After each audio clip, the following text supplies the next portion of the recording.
Welcome back, everybody. IGN Live from Comic-Con, presented by the all-new LG G4. I'm Jaimie Hatfield. This is Derek Goldman. Time to learn a little something about this new show, Blindspot. Jaimie Alexander is the star. Martin Gero is producer. Hello. And you guys have a nice presence here at Comic-Con, by the way. Right across the street from where we are, there are giant signage of you.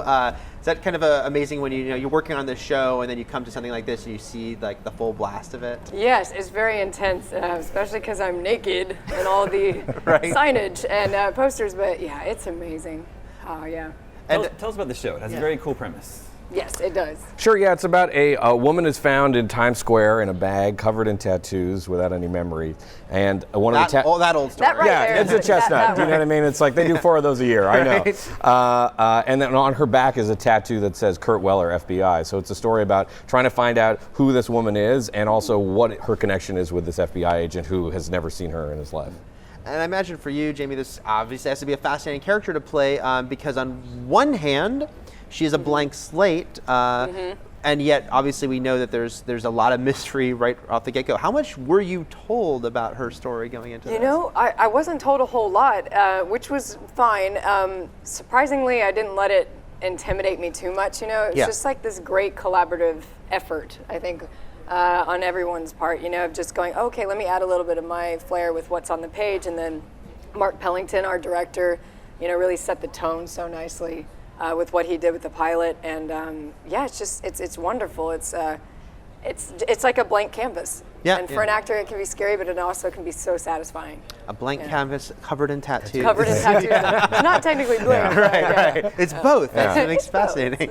What was the inspiration for this show? Like, where did it come from? You know what? The image that Times Square, that the opening of our show, just that image was like kind of the jumping off point. I just thought it just came to me one day, and I just thought, God, that's so cool. And I love treasure maps. I love treasure hunts. I love all of that stuff. Mm-hmm. So the ability to do a show that is kind of like a puzzle that the audience can kind of follow along and like help solve is like, it's pretty exciting.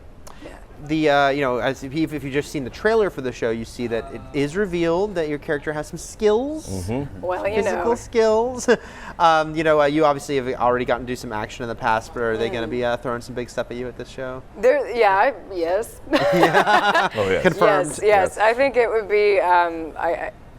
Actually, here's the thing. This show completely uses all my abilities, which is great. And as for the fighting, we just made it really realistic that somebody my size could, with the right know-how and the right training, actually defend herself against an opponent that's, small, large, or medium. Right. And so we've been training a lot with, some guys from DEA and Navy SEALs and that sort of thing to learn different techniques. So it's awesome. I'm having a blast on it.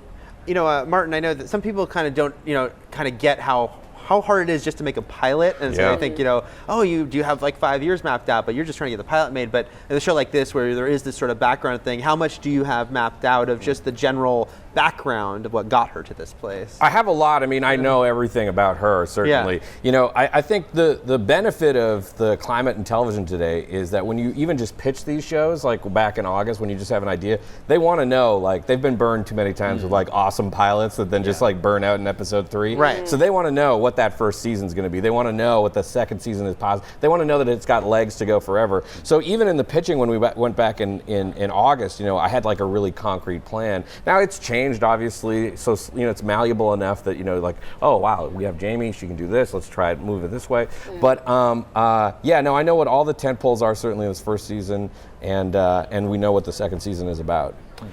Jaimie, when you approach a character like this, I imagine it must be a challenge because you're not sure how much you can play into a backstory. Because I know a question the show will bring up, of course, is like, is there in the back of her mind, are her memories there or not? Yeah. So when you're playing these scenes, because usually you can be like, what informed her? Is it kind of finding that right middle ground? It is. I think the great thing about Jane is that the only thing she really has is her intuition and gut instinct. And we all have that, so it's very relatable. But just having only that and no other knowledge of her past or who she is, it's sort of just a free-for-all. I mean, it's really great, but what she bases every decision she makes, she bases it off of her instinct and intuition. Sorry, it's been a long day, y'all. Anywho, so it's really great. So who she trusts, and when she gets a bad vibe about something, there's a moment in the pilot where she hears a woman being attacked, and her first instinct is to go and help that woman. So that's a very great clue to possibly who she really is deep down. It's a great platform, I think. And you've got this partnership at the center, but a very, I would imagine, uneasy one, especially because that name being on her back could be ominous. It could be, there's so many reasons it could be on her back. For sure. So what's the dynamic like between the two of them? I think it's actually a very emotional one. I can't go into too much, but in episode 2, we come to learn what Kurt thinks, why his name is on her back. Like, it kind of pieces together. There's a hint of it kind of at the end of the pilot. You see him notice something, a scar on the back of her neck, and you can see him register that. Well, in episode 2, we pick up, and then he's like, I think I've put this together, and it's a very emotional connection he feels with her suddenly because of that. Are you excited? First of all, I'm curious how much Martin has told you about the character's backstory, and are you excited by all the possibilities? Because who knows? What should we not trust? Should we, the audience, not trust her? Yeah. And is that going to be fun for you to sort of play all those different angles? Oh yeah, I mean, for me, this is so satisfying creatively because the sky's the limit, and especially with all the tattoos, and there's several layers of them. I mean, we have like enough for like 10 years or something. Sure, we sure do. Honestly, I'm 5'9". We got a lot. Yeah. But yeah, it's going to be great, and he's told me I sort of have essentially a blueprint of who she could be and where we're going to take it this season and all the things that we might explore there. But as for a definite answer, he hasn't told me yet. So, which is great because I really don't want that to pop up in my performance too soon. Especially this show, I'd imagine, even more than others. Yeah. Eric, we have time for one last question. Yeah, I'm going to throw out one little question about another character you play named Lady Sif.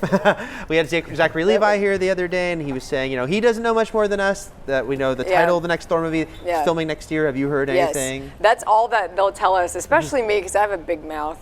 They'll be like, Jaimie, don't tell Jaimie anything, 'cause she'll tell everybody. No, I just get so excited about it too, so I always want to share info, but I will be in Thor 3 for sure. I just don't know to what extent and that sort of thing. And I'm sure there's future possibilities of S.H.I.E.L.D. as well. And whatever I can do in that universe to help tie things together, I'll be happy to do.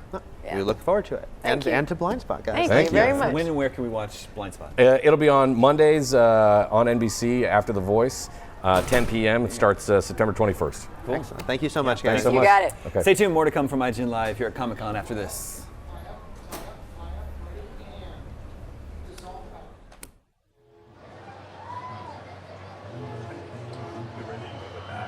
IGN Live at Comic-Con is presented by the all-new LG G4. See the great, feel the great. And Marvel's Ant-Man, in theaters July 17th.